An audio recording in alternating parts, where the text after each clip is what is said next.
అందరికీ నమస్కారం. నేను మీ Rajamahendra, senior journalist, political analyst, political consultant. ఆంధ్రప్రదేశ్లో కూటమి ప్రభుత్వం ఏర్పడుతుందని అన్ని సర్వేలు బాహాటంగా ప్రకటిస్తున్నాయి. ఎగ్జిట్ పోల్స్ రాలేదు కానీ చాలా మట్టికి మూడ్ ఆఫ్ ఏపీ అని చెప్పేసి అని కొన్ని రిపోర్ట్స్ బయటకు పెడుతున్నారు. ప్రతి దాంట్లో కూడా నేను పర్సనల్గా సర్వే చేసిన దాన్ని బట్టి కూడా అక్కడ ఎన్డీఏ కూటమి అధికారంలోకి రాబోతుందని తెలిసింది. అసలు జగన్ వైఫల్యాలు ఏంటి ఒకసారి మనం షార్ట్గా మనం క్లుప్తంగా ఇందులో మనం డిస్కస్ చేద్దాం. వైఎస్ జగన్ అధికారంలో వచ్చినప్పటి నుంచి నవరత్నాలు వాటిని ముందుకు తీసుకొచ్చేసిండు. అసలు వాటి బేస్ మీదనే ఆయన పవర్లోకి వచ్చిండు. సంక్షేమ పథకాలు అనే పేరు మీద మనకి చంద్రబాబు నాయుడు గుర్తు వస్తే మనకు అడ్మినిస్ట్రేషన్ పాలన గుర్తు వస్తుంది. అట్లాగే జగన్ గుర్తు వస్తే మనకి పథకాలు సంక్షేమం గుర్తు వస్తుంది. అన్ని వర్గాలకు సంక్షేమం అనే కాన్సెప్ట్తోనే, అన్ని వర్గాలకు పదవులు అనే కాన్సెప్ట్తోనే ఆయన ముందుకు రావడం జరిగింది. గెలిచిన తర్వాత కూడా బీసీ సామాజిక వర్గ నేతలకు, ఎస్సీ ఎస్టీలకు, మైనార్టీలకు కూడా పదవుల్లో పెద్ద ఎత్తున ప్రాధాన్యత ఇచ్చిండు. అట్లాగే సంక్షేమ పథకాలు కూడా ఇంటింటికి సంక్షేమ పథకాలు వాలంటీర్ వ్యవస్థ తీసుకొచ్చి ఇంటింటికి సరుకులు చేరవేసిండు. అందులో చాలా సక్సెస్ అయిందని చెప్పొచ్చు. కానీ వాలంటీర్ వ్యవస్థ తీసుకురావడం ద్వారా స్థానికంగా ఉన్నటువంటి ఎమ్మెల్యేలకు విలువ లేకుండా అయిపోయింది. అంటే ఒక ప్రజలకి, ఒక వ్యక్తికి ఏదైనా అవసరం పడితే అక్కడ ఉన్న స్థానికంగా ఉన్న వాలంటీర్ పిలిపించుకొని ఆ వాలంటీర్తో పనిచేయించుకోవడం వల్ల ఆ గ్రామంలో ఉన్నటువంటి సర్పంచ్కి, ఆ గ్రామానికి ప్రాతినిధ్యం వహిస్తున్న ఎమ్మెల్యేకి విలువ లేకుండా అయిపోయింది. దాని ద్వారా ఫస్ట్ ఎమ్మెల్యే లోపల వ్యతిరేకత ఏర్పడ్డది. అట్లాగే ఉన్న డబ్బులన్నీ, అంటే వస్తున్న ఆదాయం అంతా కూడా బటన్ నొక్కి సంక్షేమ పథకాల రూపంలో నగదు బదిలీ పంపిణీ చేయడం ద్వారా, అంటే ఎవరి మధ్యలో ఎవరు అవసరం లేకుండా, ఏ దళారీ వ్యవస్థ లేకుండా స్విచ్ నొక్కితే అక్కడ వెళ్ళి లబ్ధిదారు అకౌంట్లో వాడడం ద్వారా మధ్యలో ఎమ్మెల్యేలు కానీ స్థానిక నాయకుల ఇన్వాల్వ్మెంట్ ఏం లేకపోవడం ద్వారా మాకు జగనే ఇస్తుండు, మాకు వాలంటీర్ తీసుకొస్తుండు, మాకు వాలంటీర్ అప్లై చేసిండు, అంటే సీఎంకి ప్రజలకు మధ్యలో వాలంటీర్ అనే ఒక పర్సన్ ఉండడం ద్వారా స్థానికంగా ఉన్నటువంటి నాయకులకు ఏమాత్రం విలువ లేకుండా అయిపోయింది. అది కూడా జగన్కి మైనస్ అయిపోయింది. తర్వాత వచ్చిన డబ్బులు మొత్తం బటన్ నొక్కి ప్రజలకు చేరవేయడం ద్వారా అభివృద్ధి అనేది జరగట్లేదు అని ఒకటి స్థానికంగా ఉన్నటువంటి యువతలో చాలా బలంగా ఏర్పడ్డది. 3 రాజధానుల అంశం కూడా, ఎందుకంటే బయటకు వెళ్తే మీమ్స్, జోక్స్ చాలా వైరల్ అయినాయి. మీ రాష్ట్రానికి రాజధాని లేదు అట్లా ఇట్లా అని చెప్పేసి యూత్ కూడా దాన్ని చాలా స్ట్రాంగ్గా తీసుకున్నారు. ఏదో ఒక రాజధానిని సెలెక్ట్ చేసుకున్నాడు, అదే రాజధానిని అట్లా డెవలప్ చేస్తే ఆంధ్రప్రదేశ్కి మాకంటూ ఒక రాజధాని ఉంది కదా అని చెప్పేసి బయటకు వచ్చి చెన్నైలో, బెంగళూరులో, హైదరాబాద్లో జాబ్స్ చేస్తున్నటువంటి ఆంధ్రప్రదేశ్ యువత చెప్పుకోవడానికి రాజధాని లేకుండా అయిపోవడం ద్వారా అది కూడా ఒక నెగిటివిటీ వచ్చేసింది. అంటే 3 రాజధానులు ప్రకటించడం ఒకటి, రెండవది రాజధాని అనేది ఏది అని చెప్పుకోవడానికి కూడా వాళ్ళకు ఒక పర్టికులర్ ప్లేస్ లేకపోవడం ఒకటి, రెండవది వచ్చిన డబ్బులన్నీ కూడా అటు ఉచిత పథకాల పేరుతో బటన్ నొక్కి ప్రజల అకౌంట్లో వేస్తుండడం వల్ల అభివృద్ధి అనేది కుంటుపడిపోయిందని చెప్పేసి ఒక బలమైన భావన అక్కడ స్థానికంగా ఉన్న ఆంధ్రప్రదేశ్ యువతలో రావడం ద్వారా యువతలో నెగిటివిటీ వచ్చింది. అట్లాగే సిపిఎస్ పునరుద్ధరిస్తామని చెప్పేసి దాని మీద చేతులు ఎత్తేయడం ద్వారా, తర్వాత డబ్బులన్నీ ఉచిత పథకాలకి బటన్ నొక్కి వేయడం ద్వారా ప్రభుత్వ ఉద్యోగులకు జీతాలు ఇద్దామంటే 1వ తారీఖు జీతాలు పడాక 15వ తారీఖు, 20వ తారీఖు, 25వ తారీఖు జీతాలు పడ్డ రోజులు ఉండదు. అంటే ప్రభుత్వ ఉద్యోగుల వ్యతిరేకత వచ్చింది. ఇట్లా ప్రభుత్వ ఉద్యోగుల్లో, అటు యువతలో, అటు మేధావుల్లో, అటు ఎమ్మెల్యేల్లో, నాయకుల్లో వ్యతిరేకత రావడం ఒకటి, రెండవది చివరిలోకి వచ్చేసరికి ఈ ల్యాండ్ సీలింగ్ యాక్ట్ అనేది తీసుకొచ్చి దాని మీద, అంటే ఒక వ్యక్తి ఓనర్ అయితే ల్యాండ్కు, ఆ వ్యక్తికి సంబంధించిన ల్యాండ్ మీద జగన్ ఫోటో ఎందుకు అని చెప్పేసి అపోజిషన్స్ దాన్ని బలంగా ప్రజల్లోకి తీసుకెళ్ళి దాన్ని జనం కూడా నమ్మారు. అంటే నా స్థలం మీద జగన్ ఫోటో ఎందుకు, నా బండరాయి మీద, నా సరిహద్దు రాయి మీద జగన్కు సంబంధించిన ఫోటో ఎందుకు, ఆ గుర్తు ఎందుకు అని చెప్పేసి అంటే ఇలాంటి ఒకటి నెగిటివిటీ తీసుకొచ్చినాయి. అట్లాగే స్థానికంగా ఉన్నటువంటి ఎమ్మెల్యేలు కొన్ని వీడియోస్ బయటకు రావడము, తర్వాత కొన్ని ఆడియోస్ బయటకు రావడము, తర్వాత దాన్ని ఖండించే ఈ వైఎస్ఆర్సీపీ నాయకత్వం ఖండించకపోవడం, అధినాయకత్వం దాని మీద అసలు రెస్పాండ్ కాకపోవడం, వాళ్ళ మీద ఎలాంటి చర్యలు తీసుకోకపోవడం వల్ల ఎమ్మెల్యేలు అంటే ఈసడించుకునే పరిస్థితి కూడా జనంలోకి వచ్చేసింది. వెరసి కర్ణుడి చావుకు 100 కారణాలు అన్నట్టు ప్రజల్లో వ్యతిరేకత, యువతలో వ్యతిరేకత, ప్రభుత్వ ఉద్యోగుల వ్యతిరేకత, ఇవన్నీ వెరసి ఈ ఎన్నికల్లో జగన్ ఓటమికి దారితీస్తున్నట్టు తెలుస్తుంది, మనకి దారితీస్తున్నాయి.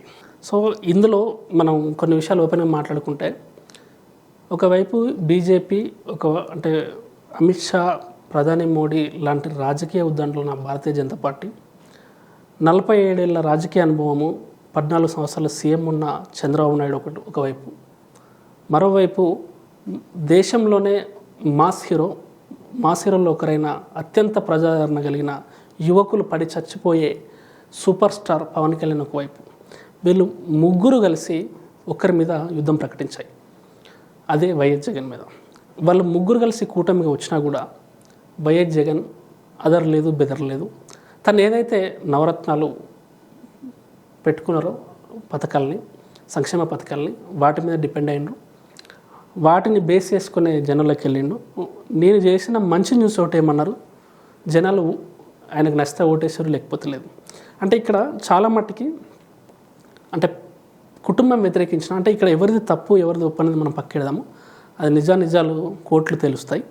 అంటే ఇటు కుటుంబం విభేదించిన, ఇటు రాజకీయ ఉద్దండులు, మాస్ హీరో కలిసి ముందుకు వచ్చినా కూడా ఒకటే వచ్చినా కూడా జగన్ వనకలేదు బెనకలేదు, ఏ పార్టీతో పొత్తు పెట్టుకోలేదు, ఒంటరిగా పోరాటం చేసిండు. అది యుద్ధం చేసేసిండు. యుద్ధం చేయడం వరకే మన చేతిలో ఉంది, గెలుపోవటంలో మన చేతిలో ఉండవు అని శ్రీకృష్ణ భగవానుడు చెప్పినట్టు ఆయన తన కర్తవ్యాన్ని నిర్వర్తించిండు. అంటే ఇక్కడ జగన్ అభిమానిగా అని నేను అనట్లేదు, బట్ ఏంటంటే ఒక సరళి అనేది, అంటే ఒక వ్యక్తి ఒక సిద్ధాంతాన్ని పట్టుకుంటే ఆ సిద్ధాంతాన్ని ఎప్పటిదాకా పట్టుకొని పోతాడు, చివరి క్షణం దాకా ఆ సిద్ధాంతాన్ని పట్టుకొని నిలబడతాడా లేడా, చివరి క్షణంలోనైనా కాంప్రమైజ్ అవుతాడా అని చాలామంది చూస్తారు. కానీ జగన్ కాంప్రమైజ్ అవ్వలేదు. కమ్యూనిస్టులతోని కానీ, స్థానికంగా ఉన్నటువంటి ఇతర ఏ పార్టీలతోని కానీ, నేషనల్ పార్టీస్తో కానీ పొత్తు పెట్టుకోలేదు. బాహాటంగా అందరికీ తెలిసిన విషయమే బీజేపీకి బయట నుంచి మద్దతు ఇస్తున్న విషయం. అలాంటి బీజేపీతోని పొత్తు పెట్టుకోవాలనుకుంటే పెట్టుకోవచ్చు. బీజేపీ ప్లస్ వైఎస్ఆర్సీపీ రెండు కలిపి రావచ్చు ముందుకు. ఎవరు గెలిచిన ఆంధ్రప్రదేశ్లో 25 ఎంపీ సీట్లు బీజేపీకే. సో ఆ బీజేపీతోని కావాలనుకున్న పొత్తు పెట్టుకోవచ్చు, లేదంటే అదర్ జాతీయ పార్టీలతో పొత్తు పెట్టుకోవచ్చు, స్థానికంగా ఉన్నటువంటి ప్రాంతీయ పార్టీలతోని, కమ్యూనిస్ట్ పార్టీలతో పొత్తు పెట్టుకోవచ్చు. కానీ మొదటి నుంచి పొత్తులకు జగన్ వ్యతిరేకం. ఏదైనా ఒంటరిగా పోరాడతాను, ఒంటరిగా తెలుసుకుంటాను, నా ఇమేజ్ మీద, నా పాలన మీద, నా ఫేస్ మీద, నా చరిష్మా మీద నమ్మకంతో నేను ఎన్నికలకు వెళ్తానని 2014లో అట్లాగే వెళ్ళిండు, 2019లో అట్లాగే వెళ్ళిండు, 2024లో కూడా అట్లాగే ఒంటరిగా ముందుకెళ్ళిండు. ఈ యుద్ధంలో, ఈ ప్రజాక్షేత్రంలో, ఈ పోరాటంలో జగన్ ఒకవేళ ఓడిపోయి ఉండొచ్చు. ఓడిపోతే అది జస్ట్ ఓటమి మాత్రమే. వాళ్ళు ముగ్గురై ఒకటే వచ్చినా కూడా జగన్ ఒంటరిగా పోరాటం చేయడంలోనే అక్కడే గెలిచిన అనుకోవాలి. అంటే విజయం టీడీపీ, జనసేన, బీజేపీ కూటమిది అయినా నైతికంగా విజయం సాధించింది మాత్రం 100% వైఎస్ జగన్ అని ఒప్పుకోక తప్పదు. దేశంలోనే అత్యంత రీచ్ ఉన్న మాస్ లీడర్స్లో జగన్ ఒకరని మనం ఒప్పుకోక తప్పదు. కొన్ని నిజాలు మనకు నచ్చకపోయినా కొన్ని విషయాలు మనం ఒప్పుకోవాలి. ప్రస్తుతం ఉన్న ట్రెండ్స్లో దేశంలోనే అత్యంత మాస్ లీడర్, అత్యంత ప్రజాదరణ గల నాయకుల్లో జగన్ ఒకరు, అది అందులో ఎలాంటి డౌట్ లేదు. సో మొత్తానికైతే తననుకున్న తన సిద్ధాంతాలను పట్టుకొని, తను ఏదైతే నమ్మిండో దాన్ని పట్టుకొని చివరిదాకా వెళ్ళిండు. అందులో గెలుపోవటంలో సహజం. ఈ ఎలక్షన్ కాకపోతే ఇంకో ఎలక్షన్, ఆ ఎలక్షన్ కాకపోతే ఇంకో ఎలక్షన్. ఇక్కడ స్పిరిట్ ఎంత అనేది ముఖ్యం, దాన్ని ఆ సిద్ధాంతాలను పట్టుకొని ఎంతవరకు నిలబడ్డా అనేది ముఖ్యం. అందులో ఈ 3 ఎలక్షన్స్ చూస్తే తన సిద్ధాంతాలని తన గట్టిగా నిలబడడంలో జగన్ సక్సెస్ అయ్యాడని చెప్పొచ్చు. ఒక ఎన్నికల్లో గెలుస్తారు, ఒక ఎన్నికల్లో ఓడిపోతారు. ఓటమి చెందినంత మాత్రం పార్టీ ఏం తునకలు అయిపోదు. ప్రభుత్వం ఎలాగైతే ఉంటుందో ప్రతిపక్షం కూడా అలాగే ఉంటుంది. జగన్ రాబోయే కొత్త ప్రభుత్వాన్ని, ఆ ప్రభుత్వ వైఫల్యాలని జనాల్లోకి తీసుకెళ్ళి మళ్ళీ జనాల్లో తిరిగితే మళ్ళీ జగన్కి మద్దతు ఇచ్చే అవకాశాలు ఉంటాయి, 2019లో గెలిచినట్టే. సో రాజకీయాల్లో ఒక పార్టీ చావడం కానీ, ఒక వ్యక్తి ఒక పార్టీ ఇంకొక పార్టీని చంపడం కానీ ఇలాంటివి ఏముండవు. రాజకీయాల్లో హత్యలు ఉండవు, ఆత్మహత్యలే ఉంటాయి. జగన్ నెక్స్ట్ చేసే పోరాటాన్ని బట్టి జగన్ రాజకీయ భవిష్యత్తు ఆధారపడి ఉంది. కానీ మొత్తానికైతే అటు ముగ్గురు ఏకమైన, ఇటు జగన్ ఒంటరిగా ఎలక్షన్స్కి రావడం అనేది చాలా మెచ్చుకోదగ్గ అంశంగా, చాలా అంటే దేశ ప్రజలను, రాష్ట్ర ప్రజల్ని, ఒక సెక్షన్ ఆఫ్ పీపుల్ని ఆకర్షిస్తున్న అంశంగా మాత్రం ఉందని చెప్పుకోవచ్చు.